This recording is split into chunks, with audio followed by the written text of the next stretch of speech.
Welcome along to the big show here on NVTV, and what a big show it is this evening. We've been to Dublin and we'll be catching up with Westlife a little bit later on. Rosemary Jenkinson's going to be here as well, telling us all about her new book of short stories. It's called Marching Season. We'll find out all about that very shortly.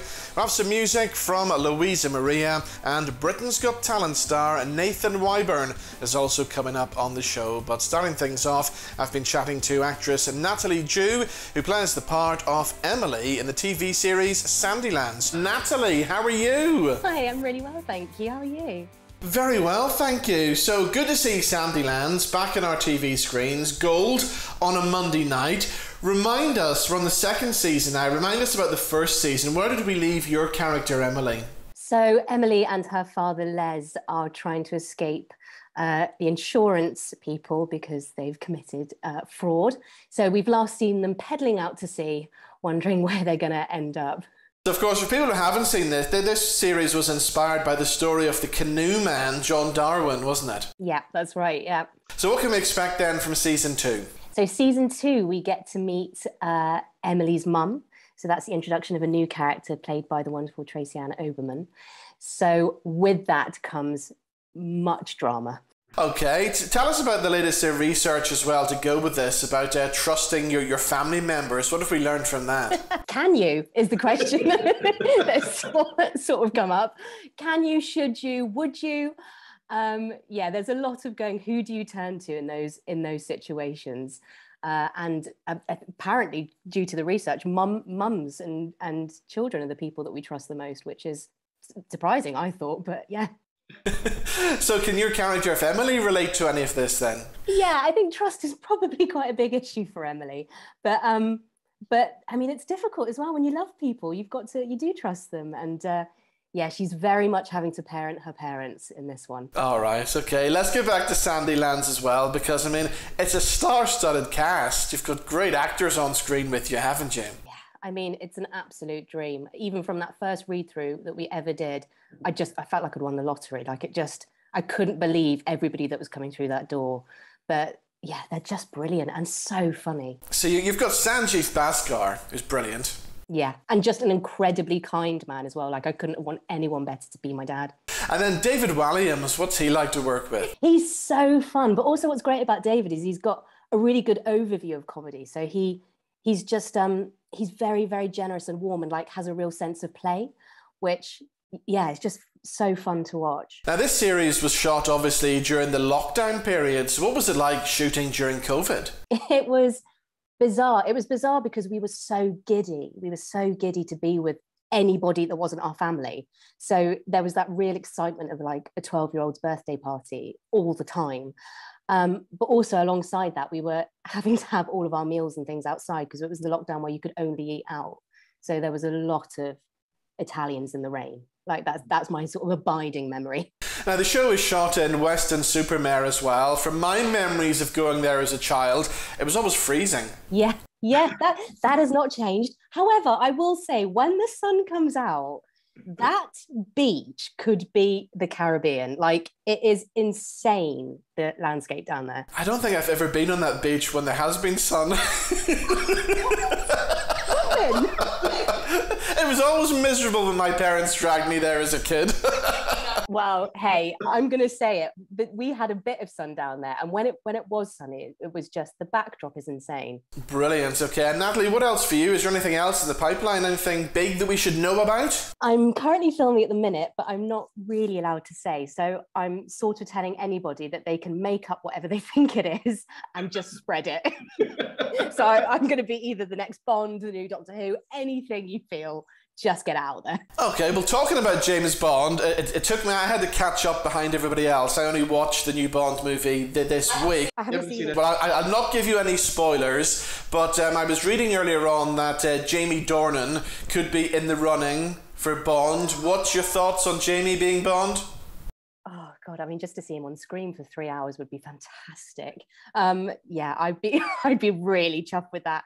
Just him not doing anything, maybe just having his toast. I'd watch that for 3 hours. Natalie, thank you so much. Thanks, Robin. Take care.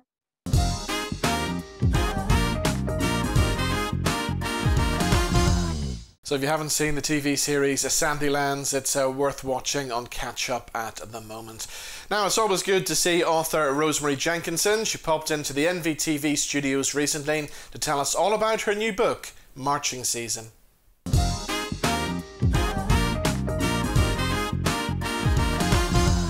So according to the blurb on the back here, your stories take you from Belfast to Melbourne and Gillingham.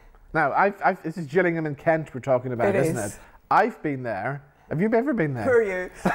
Yes, I've lived there, yes, an indistinguished period of my career when I was on the dole for 9 months, I think.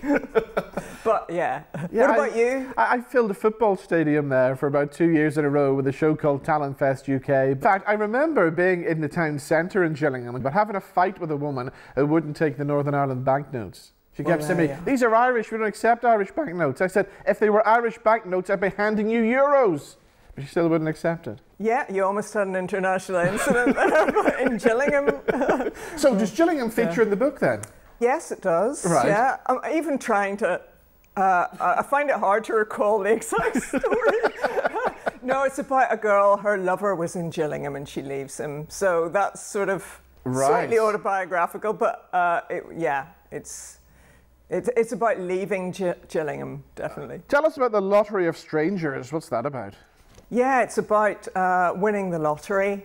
There's an Italian character in it who he has got the winning notes, but he can't find his ticket, and he thinks his housemate has done a deal with some refuse collectors to gain the money. So there you are. So it's about living in one of those rented houses and huge distrust between the housemates.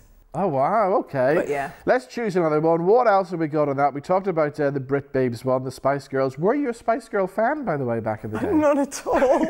But I was a fan of their money. I think, but they were like, they appealed to 6-year-olds, really. It was a very young demographic. Yeah. What about you? Well, the sad thing is, because I was just starting on the radio on that year, 25 years ago, so of course the Spice Girls were the biggest thing, so that's all we talked about back then. I have to say, I was a fan. I did like Wannabe. I mean, it was sort of great, fun, wasn't it? Yeah, it's just a bit of fun, and that's what you want with a girl band. Yeah, but who were you listening to then, back in '96? Then 96. You into the Britpop stuff, were you? Oh yeah, well I did like Blur. Much more. I didn't like Oasis. You know, you had to be one or the other. You weren't. It was like Man U and Liverpool. You couldn't be both. No, I was into both of them, but then Pulp came along, and Jarvis and Pulp came yes, he was great. Over. He was great, wasn't he? Yeah, I loved him. There were others, I'm sure. Right, what else are we going to talk about? Let's talk about the night they shot the journalist. It's kind of about dissidents. Yeah, about an ex-IRA man who's trying to persuade dissidents, young dissidents, out of violence. Oh, right, okay. Yeah. Okay. I do some like very hardcore political ones, him with the Spice Girls, so always keep people guessing.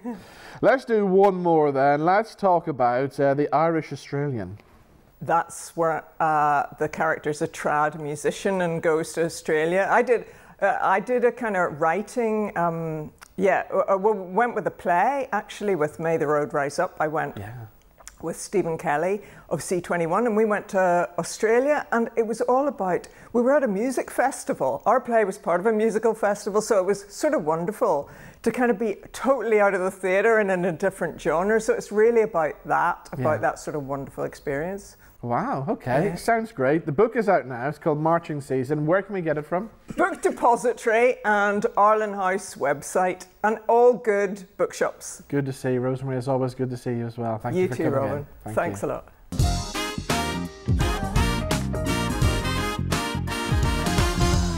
Now, it's been a busy week. We've been in Dublin with Westlife as they made a big announcement about their world tour. Pauline Carville's going to be catching up with Nicky Byrne a little bit later on, but here's a little clip from the Westlife press conference.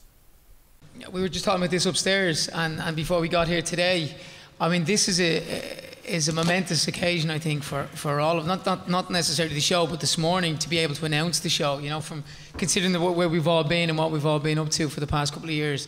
It just feels so positive that we're moving forward and we're getting to a place, particularly for the Irish music scene, and that shows can come back. I mean, this is a big show, it's outdoors, obviously it's 40,000, 50,000, but even if it was smaller, the fact that we're getting back on stage, we're getting back into rehearsals, that normality is resuming. It makes us feel, for everybody, brilliant. For our families, for ourselves.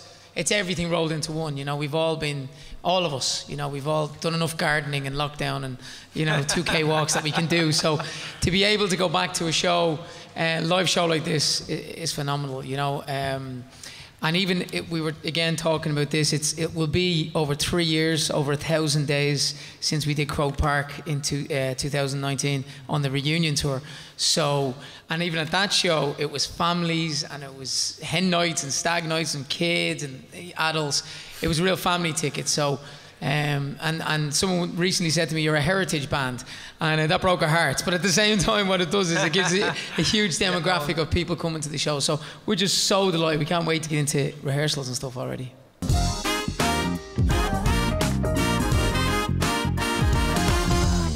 And we'll have some more from Westlife a little bit later on, but time for some great music now. And Louisa Maria was on the show last year. She's back with a new song called Not Haunted by You. And here she is, Louisa Maria.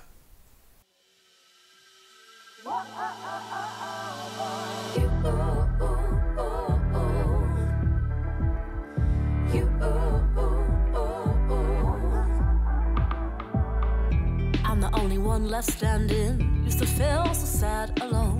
Can't believe the times I've had. Making life my own. Ghost of us, still believing. Watching both of us move on. Fighting off all the memories that only you and I know. Whoa, now shivering in the fear you put me in. No, those times can't last. Not haunted by the past anymore. Are you not haunted by you anymore? It's true. Not shivering, not trembling in the fear you put me in. Whoa, boy. I know you think that you've found joy. I guess one day you'll feel it too. Don't stop standing.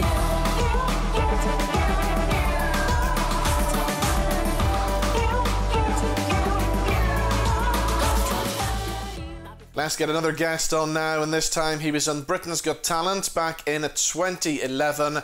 Since then, he's been working non-stop on art projects all over the place, and here's what happened when I caught up with Nathan Wyburn. I'm Nathan Wyburn, and this is my journey to calm. Over the past 18 months, Brits have experienced a lot of unease and worry, so I decided to create an artwork to help show how that can feel. I've used thoughts and feelings from real people across the UK. I've individually selected different colours, tones and textures to help highlight this.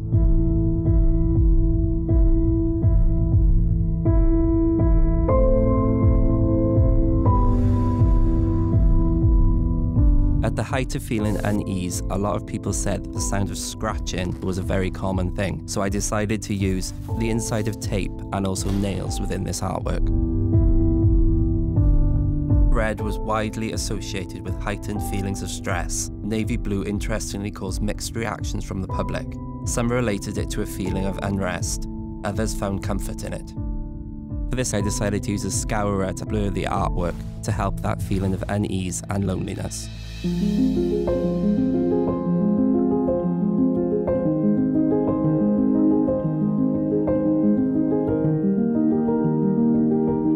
A lot of the feedback was also that the colours yellow and green were often their feeling when they were on their way to calm. A lot of people find that circles are quite triggering, so I decided to use green bottle caps as well.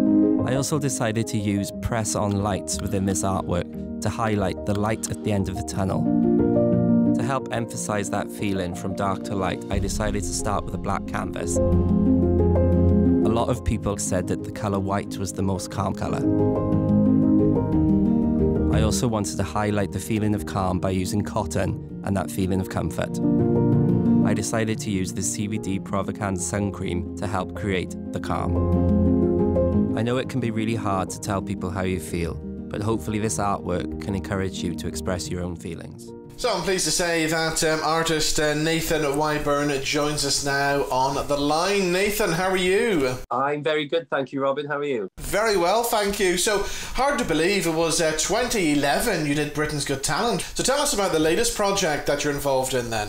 Yes, so it is called The Art of Provocan and The Journey to Calm. So it's all about talking about people's well-being.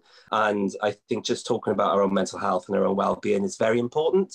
And this project has been one of my favourite I've ever done. Excellent. So where are you in your life at the minute? Are you in a good place right now? I am, yes. I think I always struggled sort of with my own mental health and confidence and different things. And back when I was on Britain's Got Talent, I was quite young. I was only 20. And, you know, I had a lot of self-doubts and different things, but I found confidence in myself through my art. I use my art as a way of coping and getting by, but also talking to people. So I hope that this artwork actually encourages people to talk to people about how they're feeling, if they're feeling heightened unease or stress or worry. It's good to talk. So how long did it take then to get this whole project together? So it was a few weeks of planning, you know, getting lots of ideas. We actually crowdsourced a lot of the information and a lot of the facts through people, mostly via social media.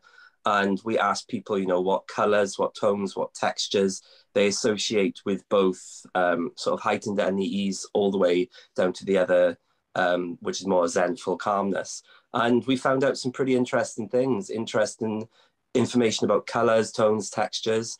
And then the actual process of making it only took me about 7 to 8 hours on the day. So what about colours then? What colours make us feel most calm then?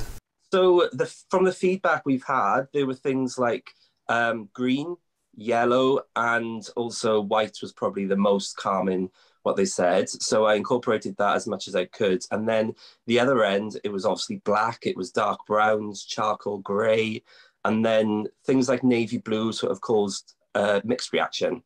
So I tried to incorporate that in the 4 pieces, and visually when you look at them, I think it does actually make you feel and invoke those emotions. So I'm really pleased with what we've managed to do. For a lot of people, they obviously feel it difficult talking about their emotions and things, but I suppose art is a way to express yourself if you can't do that and help you get through that as well, isn't it? It definitely is. I think that, you know, where I was, you know, quite a shy person to begin with, I used my work in many ways to scream about things that I really wanted to talk about. So I think, you know, now I still get to do that. So if people can look at this project and, you know, watch the video of me creating it and hear the sounds of different things throughout the video, because we incorporated sound as well. And I'm using everyday materials that people will relate to as well. So they know how they feel, they know what they smell like, they know all these different things. So I think it will invoke all those emotions, but yeah, art can definitely help. And have you found as well that during the pandemic, a lot more people have become interested and have started to do art? Without a doubt. I think my schedule has been absolutely jam-packed since the start of the pandemic, because people have had more time to not just turn to art to help themselves, but also appreciate art. And whether that's watching it on the internet or, you know, picking up a pencil and drawing rainbows for the NHS or whatever it is they're doing, but people have relied on art so much more than ever. So what is next for you then? Any more big things in the pipeline that we should know about? Robin, I'm constantly working on different projects. I've got a million different things on the go. Traveling a lot. I've recently been in Italy doing some work. But for now, it's just hopefully pushing this project and, you know, trying to help people as best we can through the Art of Provocan and the Journey to Calm. Well, if people want to get some more information on you or maybe find out more about the project, how can they do that? Yes, so the website that people can go to is theartofprovocan.co.uk, and, you know, you can get to see the videos, the photographs, all the artwork I've created. And then my website is just my name as well, if you want to see any of the other work I've been doing and also why I personally wanted to do this project. Brilliant. Well, Nathan, it's been great talking to you. Thank you so much for joining us on the show. Thank you, Robin.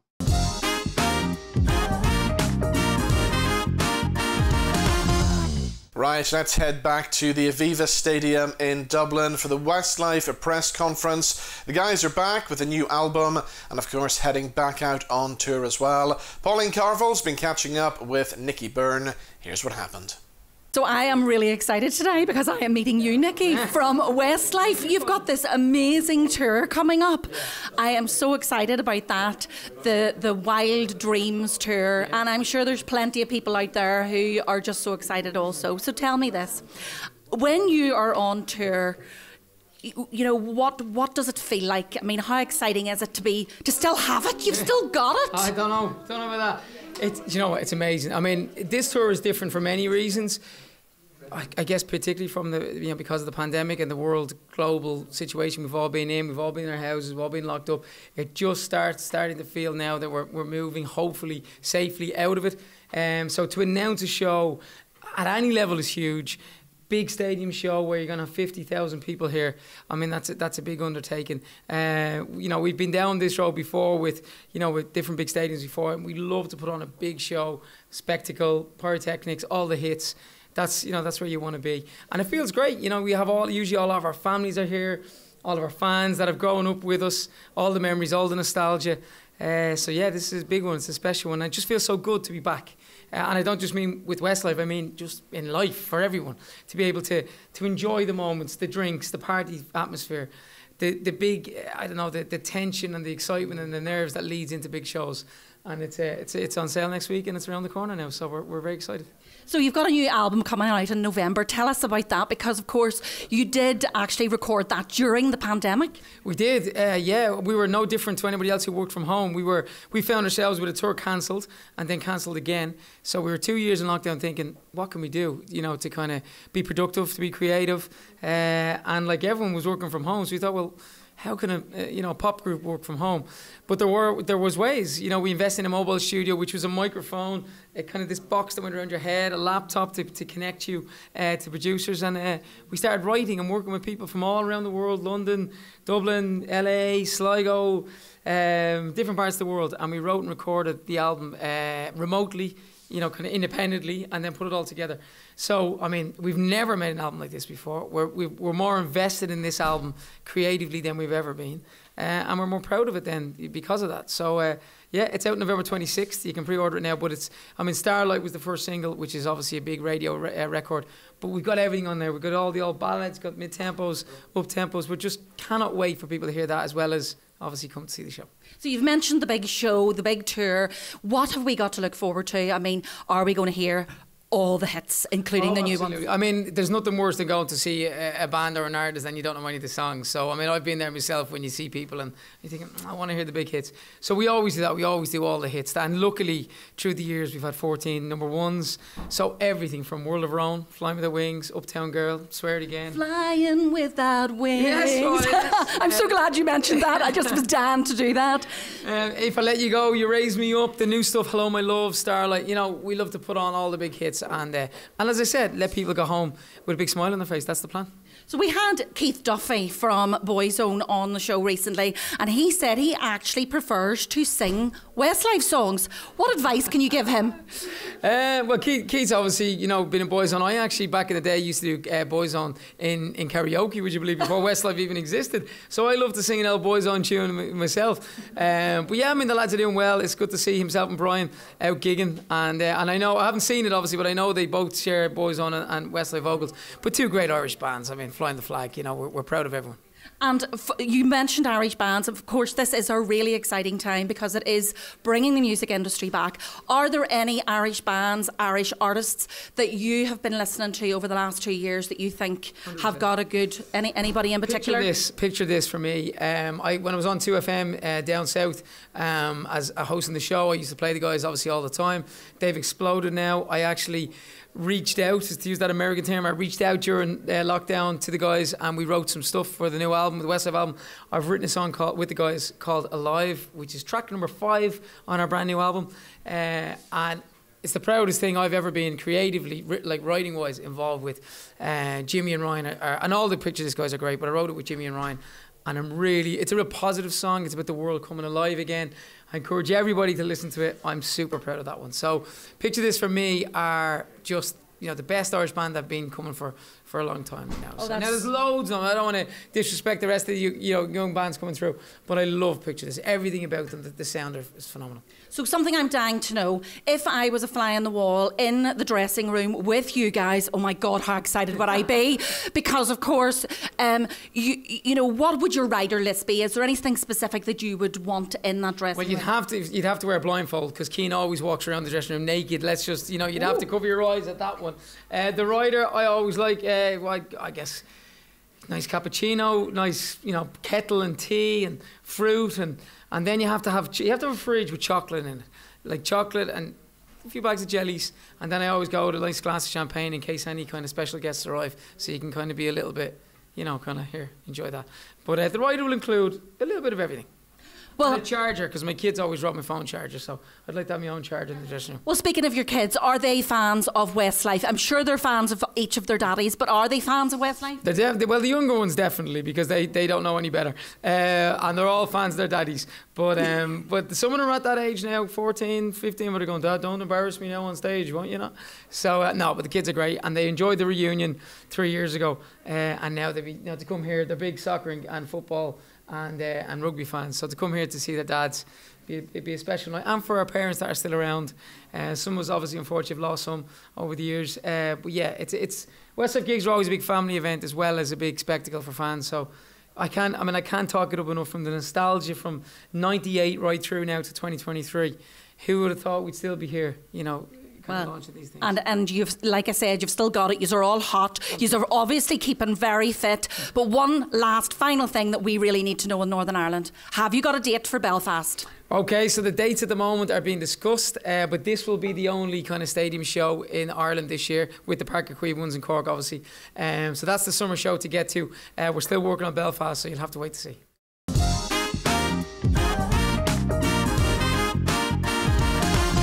And you can catch Westlife at the Aviva Stadium in Dublin on the 8th and 9th of July 2022. So that's all we have time for on The Big Show this week. Thank you for joining us. We'll see you same time next week. Bye-bye.